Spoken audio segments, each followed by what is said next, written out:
احکام کی خلاف ورزی آپ نے کی، خدا کو اذیت نہیں دی۔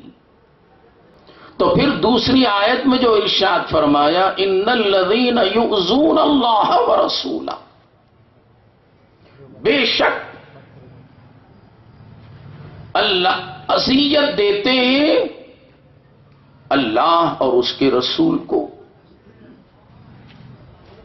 تو رسول کو اذیت دینا بات سمجھ میں آتی ہے، خدا کو اذیت دینے والی بات سمجھ میں نہیں آتی۔ تو رسول اللہ کو اذیت، ان کے احکامات کی خلاف ورزی، رسول اللہ صلی اللہ علیہ وسلم کے سنتوں کو پامال کرنا، رسول اللہ صلی اللہ علیہ وسلم جس کو چاہتے ہیں ان کو تکلیف پہنچانا، یہ رسول اللہ کی اذیت ہے۔ اور جو رسول اللہ کو اذیت پہنچاتے ہیں ان کے لیے کیا فرمایا اللہ تعالی؟ لعنہم اللہ فی الدنیا والآخرہ، ان پر لعنت ہے دنیا میں بھی اور آخرت میں بھی۔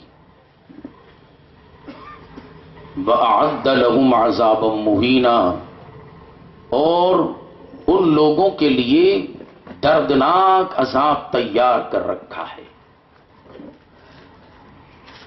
اور پھر اس کے بعد فرمایا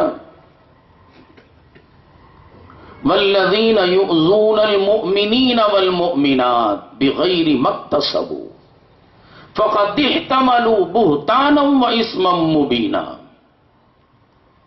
وَالَّذِينَ يُؤْذُونَ الْمُؤْمِنِينَ وَالْمُؤْمِنَاتِ، جو لوگ مومنوں کو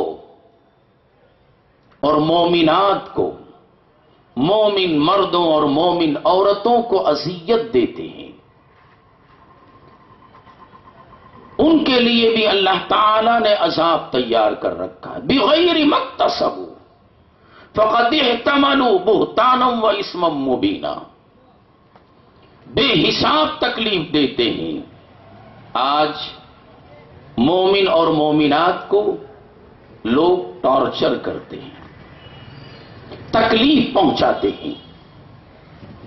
وہ اگر رسول اللہ صلی اللہ علیہ وسلم کی سنتوں کا عامل ہے، اس عمل کرنے والے کو کبھی بدعتی کہہ کے ٹارچر کرتے ہیں، کبھی مشرک کہہ کے ٹارچر کرتے ہیں، کئی طریقے سے پریشان کرتے ہیں۔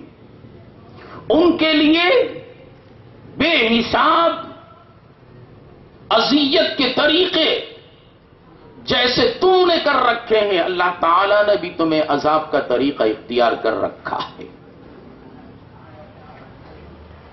مگر مومنوں اور مومنات کو اذیت پہنچانے والوں کے لیے یہ نہیں فرمایا ان پر لعنت ہے دنیا میں بھی اور آخرت میں بھی۔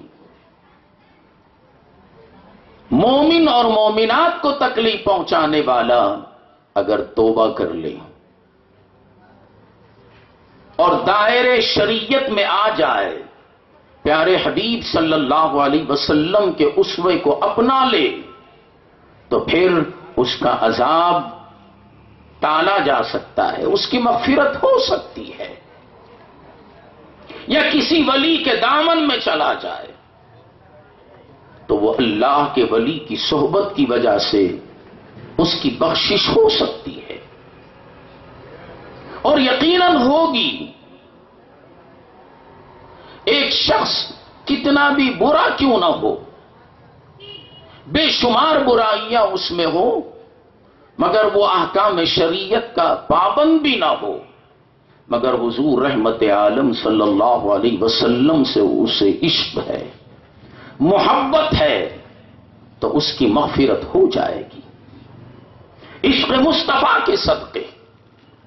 اور اگر کوئی نماز پڑھتا ہو، روزہ رکھتا ہو، حج کیا ہو، روزانہ قرآن کا قاری ہو، مگر محبوب دو عالم صلی اللہ علیہ وسلم سے اس کو عشق اور محبت نہ ہو، اس کے لیے جہنم کا عذاب تیار ہے. اس کو اگر کوئی سفارش کرے تو سفارش قبول نہیں ہوگی. اس کو جہنم میں ڈال دیا جائے گا. میں نے پوچھا پروردگارا یہ تو نمازی تھا، روزے دار تھا، قرآن کا قاری تھا، نیک اعمال اس کے پاس تھے، اس کو جہنم کیوں؟ اور یہ شخص شرابی، کبابی، بے نمازی، سب کچھ، اس کو جنت کیوں؟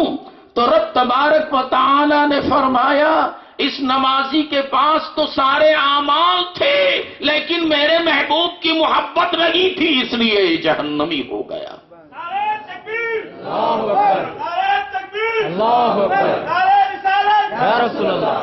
اور یہ شرابی تھا، کبابی تھا، بے نمازی تھا، مومن اور مومنات کو تکلیف بھی دیتا تھا، مگر جب وہ محبوب پاک صلی اللہ علیہ وسلم کا نام سنتا تو تعظیماً کھڑا ہو جاتا، آنکھوں سے آنسو جاری ہو جاتے. اس سے پوچھا جاتا حالت نشے میں یہ تو کیا کر رہا ہے؟ کہا کہ میرے محبوب کا نام آ گیا، میرے محبوب کا نام سن کے میں رو رہا، اس لیے وہ جنتی ہے. تو بخشش یہاں ہو سکتی ہے مومن اور مومنات کو تکلیف پہنچانے والے کی، اور اس کی جس کے دل میں عشق مصطفیٰ ہو.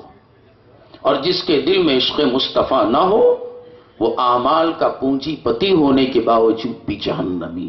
مگر اس آیت میں جو درمیان میں ہے ان الذین یؤذون اللہ ورسولہ، جس نے اذیت پہنچائی اللہ اور اس کے رسول کو، لعنہم اللہ فی الدنیا والآخرہ، دنیا اور آخرت میں اس پر لعنت،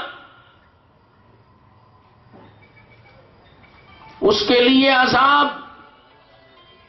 اور اللہ اور اس کے رسول کو تکلیف پہنچانے والے کے لیے، ذرا بولیے تاکہ بات آپ کی سمجھ میں آئے، میری بھی سمجھ میں آ جائے. اللہ اور اس کے رسول کو اذیت پہنچانے والے کے لیے دنیا میں بھی لعنت اور آخرت میں بھی لعنت. اور دوسری آیت میں فرمایا مومن اور مومنات کو اذیت پہنچانے والے کے لیے بغیر مکتسبوا فقد بہتان و اسم مبینا، اس کے لیے عذاب تو ہے مگر دنیا اور آخرت میں نہیں.